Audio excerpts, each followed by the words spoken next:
¿Alguna vez has tenido una experiencia sobrenatural? Rita Artaza. Es algo extraño y muy lindo lo que me pasó. Mi mamá falleció cuando yo era muy chica, y me hubiese gustado poder sentirla de cualquier manera. Sin embargo, cuando ella falleció unos días después el teléfono sonó. Y cuando atendíamos nos cortaban, o a veces se quedaban escuchando. Siempre era a la misma hora. Y decíamos que era algún bromista que le gustaba llamar a las 3:45 de la madrugada. Yo sé que es algo que no es posible, que a todos los que le contamos no nos creen, pero la última vez que llamaron atendió una de mis hermanas, y respondió mi mamá. La recuerdo a ella atendiendo y dijo mientras lloraba, «Mami».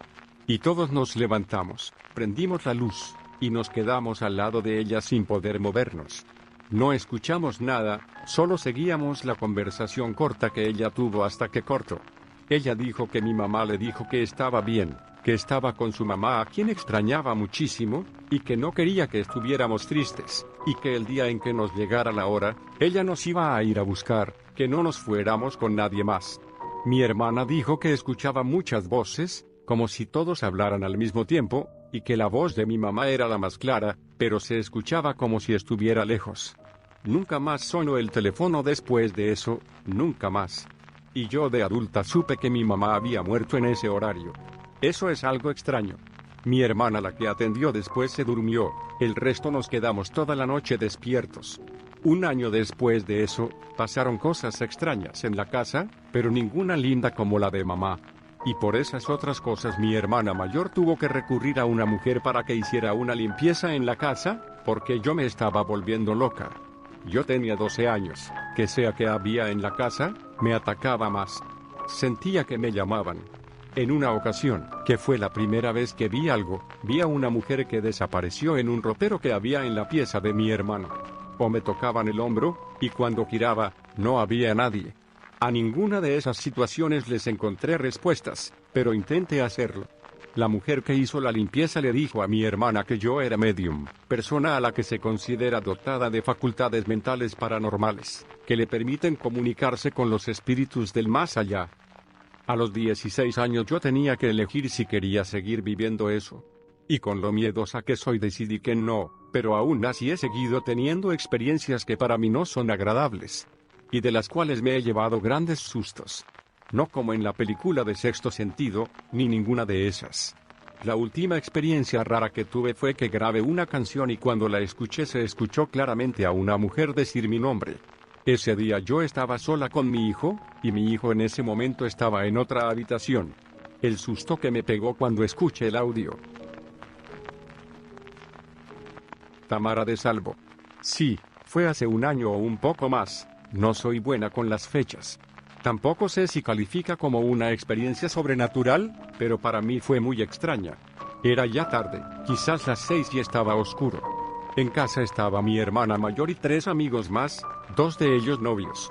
Decidieron jugar al juego de la copa, no recuerdo de quién fue la idea, pero comenzaron a preparar todo para dar inicio al juego. Yo me estaba preparando para irme, tenía una pijamada con otras amigas, pero viendo la tensión divertida que se estaba creando en mi casa, preferí quedarme y cancelar, la que hubiera sido una noche aburrida de películas románticas. Decidí participar en el juego. Al principio la copa no se movía. Hacíamos preguntas sin mucho orden y entre risas y chistes. Uno de nosotros sugirió que quizás la copa no se movía porque no éramos capaces de ser serios con la supuesta presencia, que se comunicaría con nosotros. Lo que parecía una noche de risas y diversión se volvió rápidamente una noche de terror y lágrimas. Más serios, empezamos a dialogar con el espíritu que nos hablaba del otro lado. Para mí, escéptica desde siempre, era simplemente un juego. El espíritu nos reveló su nombre, Brian. Todos reímos, en mi país es generalmente un nombre de la clase baja, de los barrios marginales. A medida que nos burlábamos de nuestro nuevo amigo, sus respuestas se volvían más ásperas y crueles. Le preguntamos si quería hacernos daño y respondió que sí, pero solamente a 2 de los participantes. A esta altura ya habían empezado las acusaciones entre mis amigos, creándose asperezas entre nosotros, algunas de las cuales alejaron a algunos miembros del grupo para siempre. Todos se señalaban recelosos, con la frase «tú estás moviendo la copa». Una de mis amigas señaló a la otra como la culpable de nuestra agitación, pero salimos de dudas cuando la copa empezó a moverse dándonos mensajes muy personales sobre la vida de esta amiga, y sobre un duelo que la había afectado mucho, provocándole una crisis de llanto. Si era ella, ¿por qué se haría daño a sí misma? Tampoco podíamos ser nosotros porque nadie conocía con tanta exactitud los detalles que salieron a la luz. Brian dijo que quería hacernos daño, pero solamente a 2 de nosotros. Le pedimos que revelara los nombres de las personas a las cuales quería lastimar. Dijo mi nombre y el de mi amiga que había culpado a la otra. Mi escepticismo desapareció en un segundo y en su lugar aparecieron unas increíbles ganas de dejar de jugar. Brian se había vuelto más amenazante y nos decía que si abandonábamos el juego, nos haría daño en ese mismo momento. Para evitar eso teníamos que hacerle un favor, llamar a su abuela, todavía viva, para comunicarle un mensaje que él quería darle. Nos proporcionó incluso un número telefónico. Le dijimos si podíamos llamar esa misma noche y no accedió. Teníamos que llamar al día siguiente, a las 9 de la mañana, y solamente mi amiga y yo, las personas que él señaló. Los demás no podían estar presentes. Durante esa noche sentimos todos mucho miedo e incluso pensábamos que había alguien más acompañándonos, una presencia casi tangible. A la mañana siguiente, mi amiga y yo nos reunimos y llamamos a ese número. Nuestra sorpresa fue que nos atendió la central de la empresa de telecomunicaciones más importante de nuestro país. El número no pertenecía a nadie, al menos no a la persona con la que Brian quería comunicarse. Pensamos que no era culpa nuestra el desenlace de lo que nos asignó y decidimos olvidar el episodio. Nunca encontramos una explicación.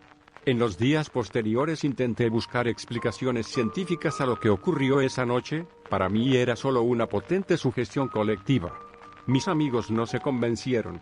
Brian no nos molestó nunca más y mis amigas, que se pelearon esa noche, tampoco retomaron el contacto en los meses sucesivos. David Arroya. No soy persona creyente, de hecho me considero agnóstico. Sin embargo, no puedo negar el tema de lo sobrenatural, más bien como algo que es simplemente carente de explicación, más allá de considerar fantasmas o extraterrestres. Se me hace que lo sobrenatural es meramente algo que carece de explicación, pero que el hecho de que no podamos encontrar una explicación lógica y racional, no significa que no la tenga. Mi abuela paterna murió en diciembre de 2009, como cosas que tenían las mujeres de antes. Ella había escogido de entre sus 12 nietos a mí como el favorito, y siempre me sentí especial por eso. Posterior a su muerte y al luto que se guarda por alguien que ha sido importante en la vida, mi familia y yo nos mudamos a una casa nueva, que obviamente ella nunca visitó, una casa muy grande. Una vez, un par de años después de su deceso, me encontraba solo en casa y salí de mi habitación a la cocina por agua. Mientras caminaba por el pasillo sentí de lleno en la cara y a mi alrededor una atmósfera total, el color de la luz que caía por el pasillo, la temperatura, y esa mezcla de aromas inconfundible que solo tenía mi abuela, algo de olor a cigarrillo, un perfume que solo he percibido en ella, la marca del maquillaje que usaba. Se maquilló hasta el último de sus días. El aroma de la ropa, hasta la sensación de polvo que había en el apartamento donde vivía, todo estuvo durante unos minutos ahí alrededor mío. Nunca encontraré explicación para ese momento, pero me sentí alegre de poder recordar a esa viejita, y de tener un instante de esa experiencia que no puedo explicar de manera racional. Luego de eso no me ha vuelto a ocurrir, pero nunca se me ha olvidado. Magdiel Márquez. Hace un montón de años, como unos 5 o 6, tuve un sueño sumamente perturbador. Recuerdo que me encontraba en una biblioteca oscura, con estanterías que iban del suelo al techo, y que éstas se perdían de vista en una oscuridad apenas quebrantada por la tenue luz de una vela que reposaba en una mesa. Recuerdo notar un acento rojo o vino tinto en las telas de los muebles y en las paredes, algo que hacía más tétrica aquella estancia. Tras detallar mis alrededores, noté que una mujer se encontraba en el centro de aquel lugar, perfectamente iluminada por un brillo como de vela que no tenía razón de ser. Se le podía ver claramente ahí parada en medio de aquella oscuridad que consumía el lugar.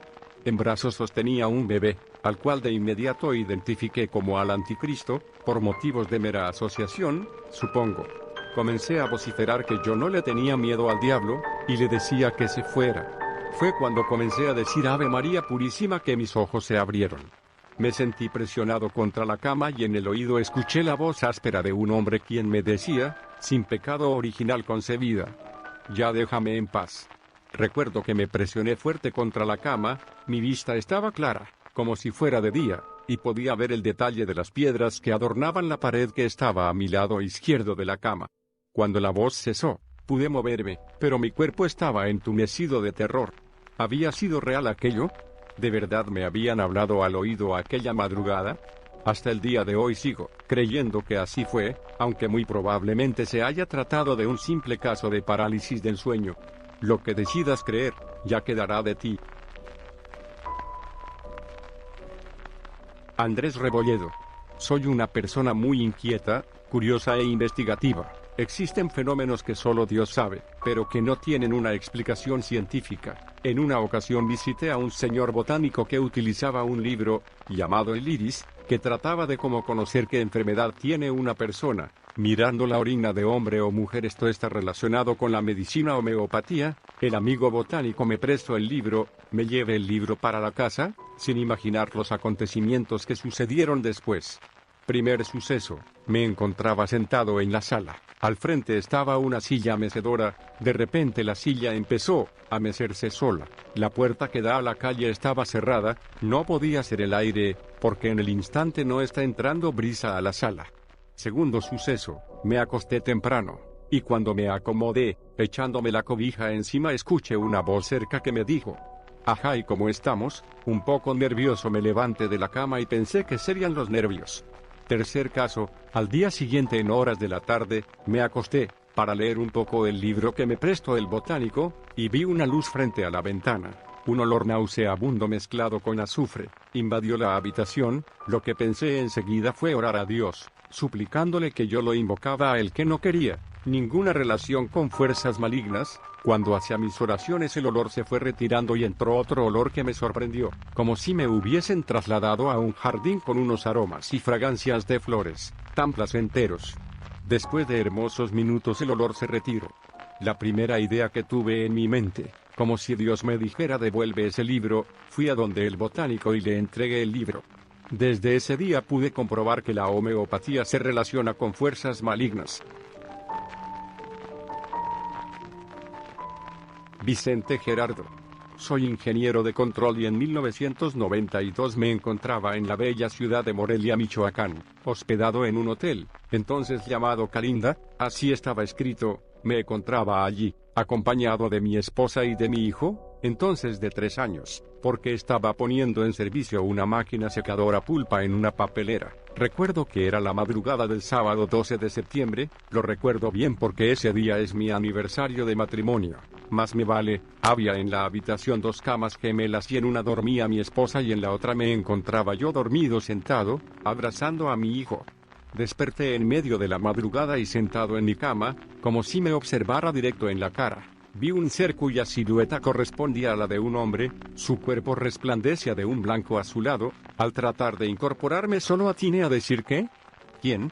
Este ser se levantó y se marchó caminando, como tomando la salida del cuarto.